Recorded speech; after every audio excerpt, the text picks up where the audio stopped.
सहूनी जारहियत से नबर्दाजमा ईरान ने इजराइल के दर्जन भर शहरों को निशाना बनाया। ईरान की जानिब से मिसाइल हमलों की ताज़ा लहर के बाद खौफ के शिकार इजरायली शहरी महफूज पनाह की तलाश में इधर उधर भागते रहे।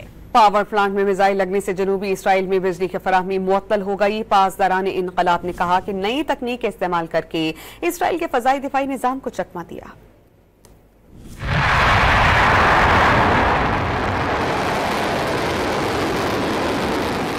ईरान के इसराइल पर हमलों की तवील लहर ने इसराइलियों पर खौफ तारी कर दिया। ईरान ने चंद घंटों में तल अबीब, अश्कलोन समेत दर्जन भर शहरों में मिसाइल दागे। जनूबी इसराइल के शहर अशदोद में बैलिस्टिक मिसाइल हमले से भारी नुकसान हुआ। मकबूजा बैतुल मक़दस में एक बार फिर जोरदार धमाकों की आवाजें सुनी गयीं।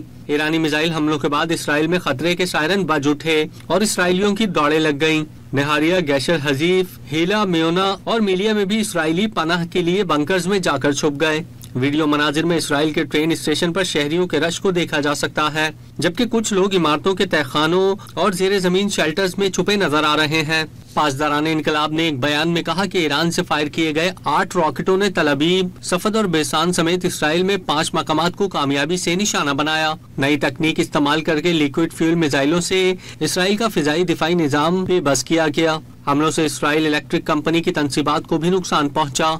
इसराइली मीडिया ने तस्दीक की कि इसराइल इलेक्ट्रिक कंपनी का स्ट्रेटेजिक इंफ्रास्ट्रक्चर ईरानी हमले की जद में आ गया, जिससे जनूबी इसराइल में बड़े पैमाने पर बिजली की फराहमी मुअत्तल हो गई। इसराइली चैनल ने बताया कि इन हमलों के बाद इलाकों में 35 मिनट तक सायरन बजते रहे।